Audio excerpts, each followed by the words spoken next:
이 시간 함께 볼 말씀은 창세기 39장 1절부터 6절까지의 말씀입니다. 구약성경 창세기 39장 1절부터 6절까지의 말씀입니다. 제가 한 절, 여러분이 한 절 교독하도록 하겠습니다. 먼저 읽겠습니다. 요셉이 이끌려 애굽에 내려가매 바로의 신하 친위대장 애굽 사람 보디발이 그를 그리로 데려간 이스마엘 사람의 손에서 요셉을 산이라.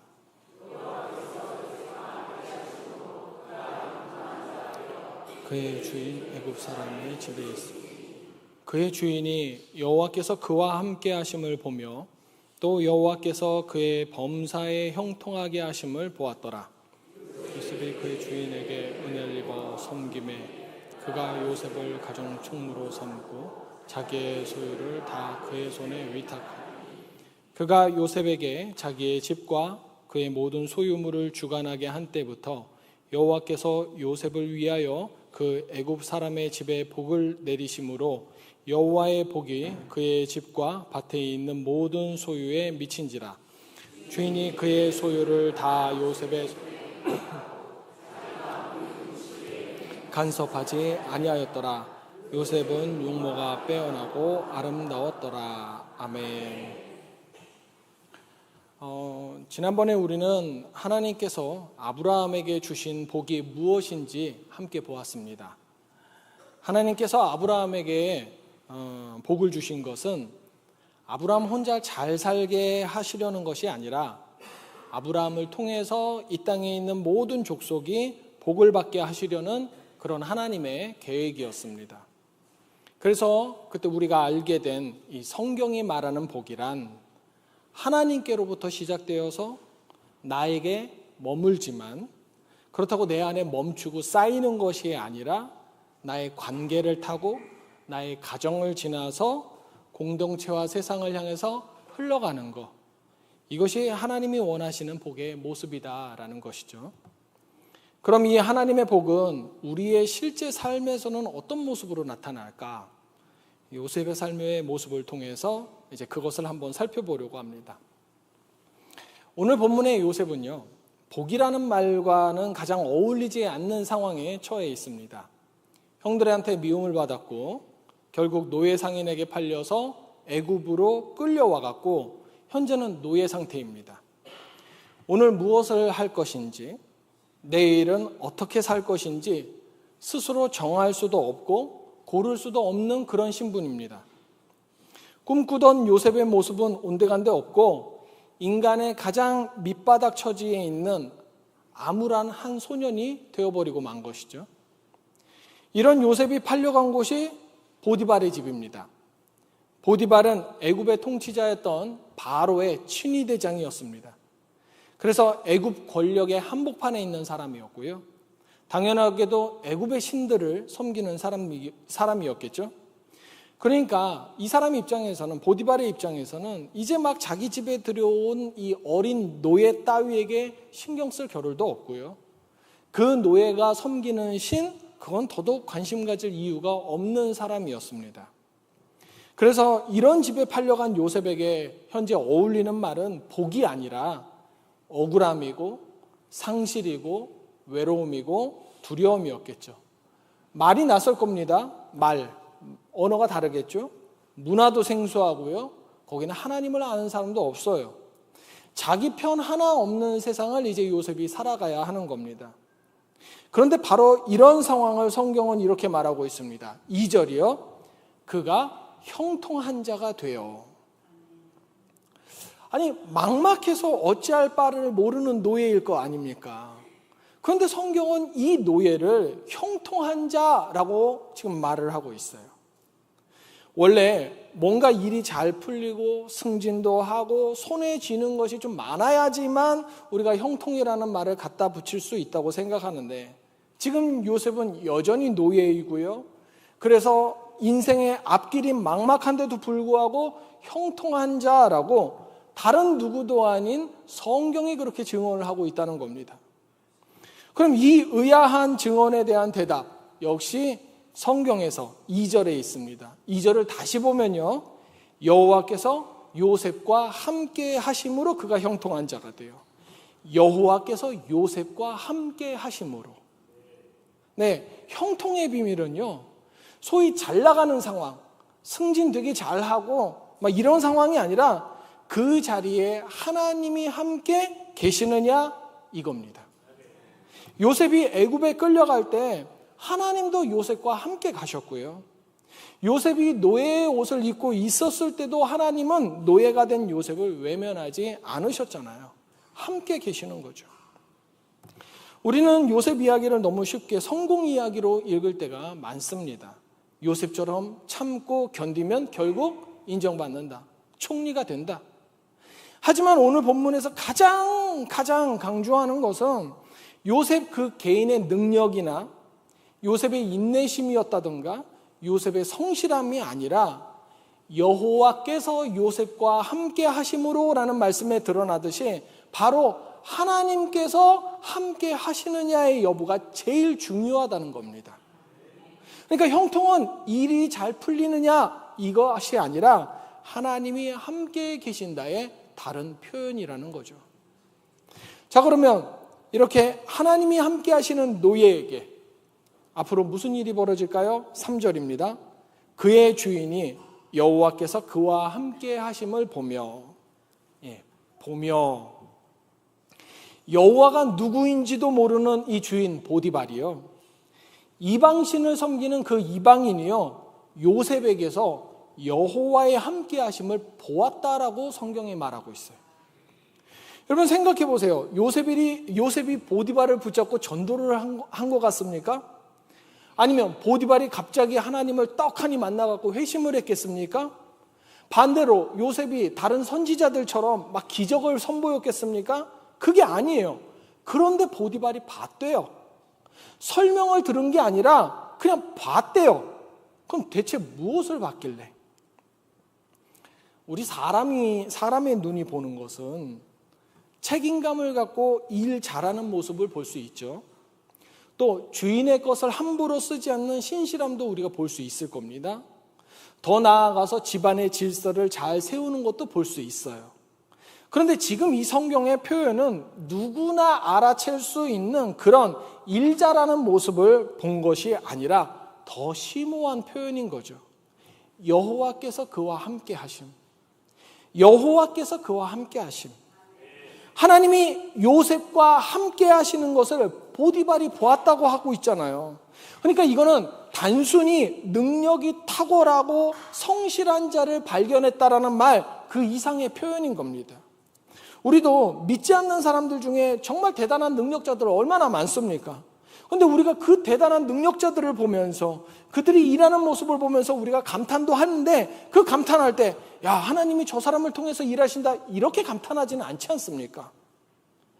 여호와께서 그와 함께 하심을 보았다라는 이 말은 요셉의 삶에 특별히 보이는 뭔가 다른 것이 있었기 때문에 그런 거예요.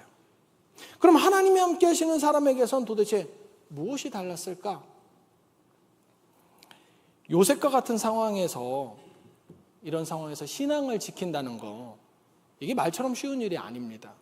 하나님을 원망하지 않는 것만 해도 어려운데 그 자리에서 신실하라고까지 하는 거잖아요.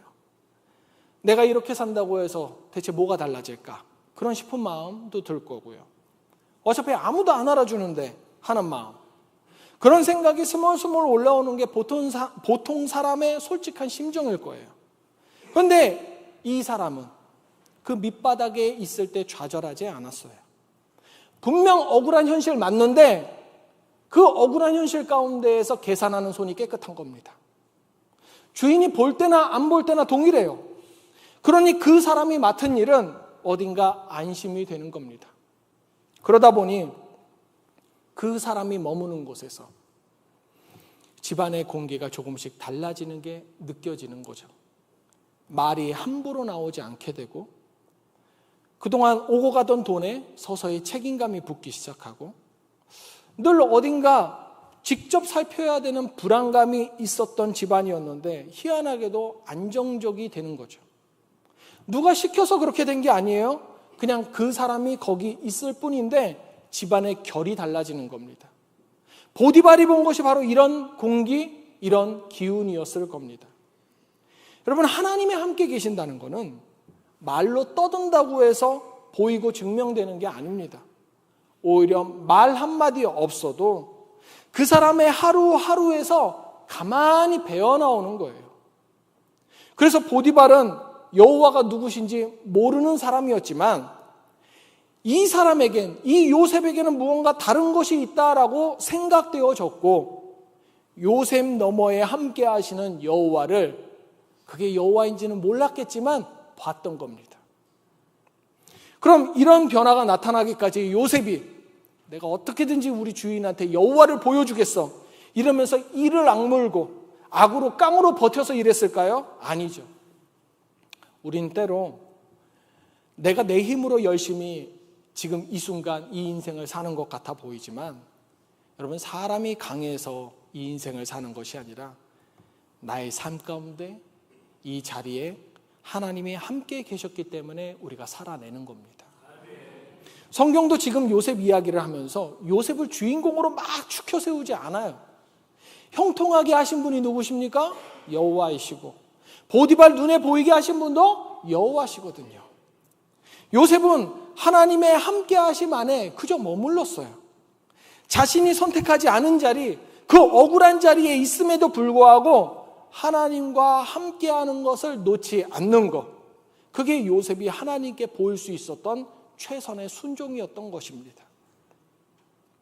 이렇게 하나님과 함께하는 순종하는 사람에게 하나님은 한 걸음 더 일하시더라고요. 본문을 계속 보면요, 보디발이 요셉을 인상 깊게 본 것만으로 이제 끝나지 않아요. 그것이 요셉에 대한 신뢰로 바뀌게 되는 변화를 가져오게 되는데요. 그래서 보디발은 요셉을 이제 가정 총무로 세우잖아요. 그리고 그의 소유를, 보디발 자신의 소유를 다 요셉의 손에 맡깁니다. 권력자의 집 열쇠가 한 노예의 손으로 넘어간 거예요. 여러분, 이거는 단순히 요셉이 승진했다는 이야기가 아닙니다. 집안에 신뢰라는 질서가 생겼다는 이야기예요. 보디발이 보았었던 그 여호와의 함께 하심이 이제 현실의 신뢰로 자라나게 된 거죠. 그리고 이제 가장 의미 있는 구절이 이어집니다. 5절이요. 여호와께서 요셉을 위하여 그 애굽 사람의 집에 복을 내리심으로 여호와의 복이 그의 집과 밭에 있는 모든 소유에 미친지라. 근데 생각해보면 보디발은 복받을 이유가 하나 없는 이방인의 집이었어요. 그런데 복이 임했단 말입니다. 본문에서는 보디발이 복받은 이유, 보디발의 집이 복받은 이유를 분명히 설명합니다. 요셉을 위하여. 요셉을 위하여. 그 한 사람을 위해서 부어진 복이 그가 속한 집과 밭과 모든 소유에까지 점차 번져나간 거예요. 이것이 바로 우리가 지난번부터 아브라함을 통해서 나눈 그 이야기입니다. 복은 내가 움켜쥐는 소유가 아니라 나를 통해 흘러가는 것이다. 이게 하나님이 우리에게 설명하는 복이라는 겁니다. 그런데 5절을 다시 보면요, 분명 요셉을 위하여 라고 쓰여져 있는데 그 다음에 실제로 복을 받은 곳은 그 애굽 사람의 집이라는 점이죠. 우리는 보통 복을 주신다고 하면 내 형편이 좋아지고 내 소유가 좀 늘고 내 문제가 해결되는 것을 생각하죠. 복 받으세요. 아우 좋아요. 내가 뭔가 좀 풍요로워지겠네요. 그런데 하나님께서 생각하시는 복은 다르다 이거예요. 여기도 보면 하나님은 분명 요셉을 위하여 라고 써져 있는데 그 복이 요셉에게 쌓이지 않고 요셉이 머물고 있는 집으로 흘러들어가고 있지 않습니까? 그리스도인인 믿는 사람인 우리가 꼭 기억할 것은 하나님이 나를 위하신다는 것이 언제나 내 손에 무언가를 쥐어주신다는 뜻은 아니라는 것을 알아야 돼요. 요셉도요, 결핍이 되게 많은 사람이었지 않습니까? 가족이 없죠, 자유도 없죠, 재산도 없죠. 그러니까 미래가 없잖아요. 이런 자신의 부족한 것이 다 채워진 뒤에 복의 통로가 되느냐? 그게 아니에요. 아직 결핍이 있는 그 상태, 노예의 그 상태로 그대로 복의 통로가 되었어요. 하나님은 우리의 결핍이 다 사라진 다음에야 우리를 사용하시는 분이 아니라는 것을 우리가 알 수 있는 거죠. 하나님은 내가 아직 노예의 신분이어도, 내가 아직 오늘날의 삶 가운데서 상처로 인해서 아파하고 있어도 내가 머무는 자리에서 계속 복이 흐르게 하시는 분, 그분이 하나님이세요. 그러다 보니 하나님이 나를 통해서 누군가의 집을 잘 되게 하시면 인간적으로 봤을 때 그것이 나에게 손해가 되는 것처럼 보일 수 있어요. 하나님이 날 통해서 저 사람에게 복을 주시네? 나는 뭐야? 근데 여러분, 사실은요, 하나님께서 아브라함에게 하신 언약, 너는 복이 될지라, 기억하시죠? 이 놀라운 언약이 나의 삶에 이루어지는 복된 순간이 바로 그 순간인 거예요. 지금 내가 하나님으로부터 받은 복을 흘려보내고 있다는 말이잖아요. 복이 되어라라고 하셨는데 나 지금 복이 되고 있는 거지 않습니까? 하나님의 뜻이 나에게 지금 이루어지고 있는 거예요. 복 언약의 성취가 그 자리에서 벌어지고 있는 것이죠. 그러니까 안타까워하실 필요가 없어요. 하나님이 주시는 복은 이렇게 나를 통해 다른 곳으로 흘러가는 큰 원칙이 있는데, 흘러간다고 해서 아쉬워하시면 안 돼요. 하나님은요, 우리의 필요를 아시거든요. 우리 삶의 형편도 당연히 돌보십니다. 집안의 문제 외면하지 않으세요. 우리 일터에서 생기는 여러 가지 어려움 모르지 않으십니다. 그 여러 문제를 나에게서 흘러가는 복으로 또 해결해 주세요. 나를 통해 복이 흘러가는 목적지에는요, 당연히 나와 관계없는 사람들만 있는 것이 아니라 나의 삶, 그리고 내 가정도 거기에 포함이 됩니다. 내가 하나님과 함께하는 형통함으로 순종하면 하나님이 주시는 복이 나를 통해서 내가 머무는 집으로 들어가고요, 내 가족들에게 흘러 들어갈 것이고요, 내가 일하는 일터로 갈 것이고요, 내가 만나는 사람들에게 흘러 들어가는 겁니다. 내 주변에 다 복이 되는 거예요. 그럼 나는 계속 흘려만 주는 사람이냐? 그럼 나도 누군가를 찾아서 그 사람이 흘려주는 복을 내가 좀 받아 먹어야 되지 않겠냐 싶겠지만, 내가 하나님과 동행하면 내 안에서의 변화와 내가 살아가는 그 자리에서의 공기가 조금씩 바뀌고, 또 나에게서 흘러가니까 말이 거칠던 집이라면 말의 온도가 달라질 것이고, 서로 쉽게 의심하던 관계였다면 신뢰가 좀 더 쌓여지게 될 것이고, 그동안 대충 넘기던 일에는 서로 책임감이 생기겠죠. 이런 변화가 가정에서 벌어지면 우리 가정의 문제, 내 문제가 해결되는 거고, 직장에서 벌어지면 직장이 곧 웃음꽃 가득한 또 하나의 즐거운 장소가 되게 되겠죠. 이게 복의 흐름입니다. 복은 내가 많이 가졌기 때문에 흐르는 것이 아닙니다. 하나님이 나와 함께 하시기 때문에 늘 흘러가는 것입니다. 이렇게 오늘 본문만 그래서 떼어서 보면 요셉이 인정받고 보디발의 집이 복을 받고 모든 일이 잘 풀리는 것처럼 보이죠. 하지만 창세기 39장은 여기서 끝나지 않습니다. 보디발의 집에는 복이 넘쳤는데 요셉은 무엇을 복으로 받았을까? 우리가 다 알다시피 이제 요셉은 얼마 지나지 않아서 짓지도 않은 죄로 누명을 쓰고 감옥에 갇힙니다. 형통한 자라고 하더니만 감옥에 갇히네요. 하나님 앞에서 바르게 행동했는데 사람 앞에서는 오히려 억울한 누명을 쓰는 상황에 처할 수 있는 것이 우리가 살아가는 이 세상이에요. 그럼 다시 그런 상황을 맞이했을 때 우리는 또 좌절하기가 쉽습니다. 해봤는데 안 되더라. 이게 제일 힘들어요. 해봤는데 안 되더라. 그런데 오늘 본문을 끝까지 따라가 보면요, 요셉이 감옥에 던져진 이야기 끝에 이런 말이 나오죠. 21절입니다. 여호와께서 요셉과 함께 하시고, 여호와께서 요셉과 함께 하시고. 감옥 끝에서요. 세상은 요셉에게서 거의 모든 것을 빼앗아 갔어요. 집도 자유도 누명을 벗을 기회마저도 다 뺏어갔어요. 그런데 단 하나 빼앗지 못한 것이 있었는데 그건 바로 하나님이 함께 계신다는 거예요. 형통의 출세가 아니라 함께 계심이었다는 것이 바로 여기서 증명이 되는 겁니다. 세상이 주는 형통은요, 상황에 따라서 바뀝니다. 일이 잘 풀릴 때는 반짝하고 일이 막히면 사라지는 거예요. 그런데 하나님이 주시는 형통은 그렇지 않습니다. 가장 어둡다라고 여겨지는 그 자리에서도 그 형통은 우리와 함께 있어요. 이 형통은 그 누구도 우리에게서 빼앗아 갈 수 없는 겁니다.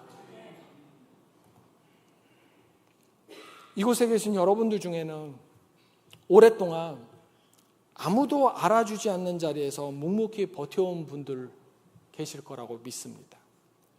직장에서 남들 안 볼 때도 정직하게 일했는데 정작 인정받음과 포상과 승진은 다른 사람이 받아가기도 하고, 또 우리 교회에서도 보이지 않는 자리를 사명감 받고 열심히 섬겼는데 아무도 그 수고를 몰라주는 것 같고, 또 집에서는 식구들을 위해서 오랜 세월을 힘썼는데 고맙다는 말 한마디 제대로 못 들어본 것 같고, 그러면 그러다 보면 또 이런 생각이 들죠. 하나님 정말 날 보고 계신 걸까? 내 삶을 살펴는 보고 계시나? 여러분, 오늘 본문이 위로가 되는 이유는 여호와를 모르던 보디발의 눈에도 요셉과 함께 하시는 여호와가 보였다는 거예요. 그렇다면 이 세상의 모든 것을 다 보고 계신 하나님께서 여러분의 자리를, 당신의 수고를, 당신의 그 오랜 신실함을 과연 모르실까 하는 거죠. 내가 선 자리가 아무리 낮아도 이 자리에는 하나님의 함께하심이 머물고 있음을 믿습니다. 여러분은 아무도 기억하지 않는 잊혀진 종들이 아닙니다. 세상에 알아주지 않아도 하나님 앞에서 여러분은 형통한 자입니다. 그런데 이런 위로 앞에서 어쩌면 이렇게 말하고 싶은 분도 있을 수 있어요. 아니요, 저는 요셉 같지 않아요. 제가 지금까지 살아왔는데요, 저는 그 자리에서 원망도 많이 했고요, 신실하지도 못했습니다. 여러분, 그런데 한번 생각해 보십시오. 요셉을 형통하게 한 것이 요셉의 완벽함이었습니까? 아니죠. 요셉을 붙든 것은 처음부터 끝까지 그냥 여호와의 함께하심 그 하나였어요. 요셉은 자신의 상황이 정리되었기 때문에 신실한 사람이 아니라 정리되지 않은 자리, 아직 상처가 남아있는 자리에서부터 신실했어요. 왜? 하나님께서 함께 하셨기 때문에요. 그러니까 오늘 우리에게 필요한 것도 흠 하나 없는 신실함이 아니라 흔들리고 넘어지고, 심지어 하나님에 대한 원망이 내 안에 있다 할지라도, 그런 자리라 할지라도 여전히 그럼에도 불구하고 함께 하시는 하나님, 바로 그 하나님께 우리를 다시 맡기는 겁니다. 그리고 맡겼다고 해서 또 멈추지는 마시고요. 요셉도 억울함에 주저앉아서 원망만으로 자기 인생을 늙게끔 두지 않았습니다. 함께 하시는 하나님 앞에서 자기 자리를 신실히 지키는 사람으로 매일매일 자라갔거든요. 함께 하심이란 그런 겁니다. 이대로 멈춰 있어도 된다라는 그런 허락이 아니라, 같은 자리에서도 내가 너와 함께 하니까 어제보단 좀 나아져야 되지 않겠냐 하면서 하나님이 함께 계시기 때문에 오늘 우리는 그 자리에서 조금 더 정직해지고 어제보다 조금 더 깨끗해질 힘을 얻을 수 있는 겁니다.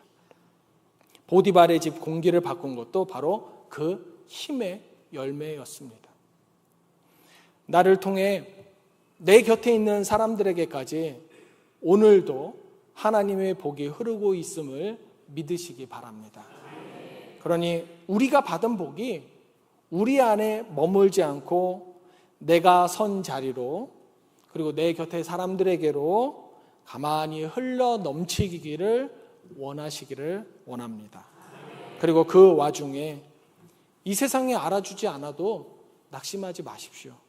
하나님의 함께 하심은 언제나 나를 형통한 자로 붙들고 있다는 사실, 그거 하나로 우리는 족합니다.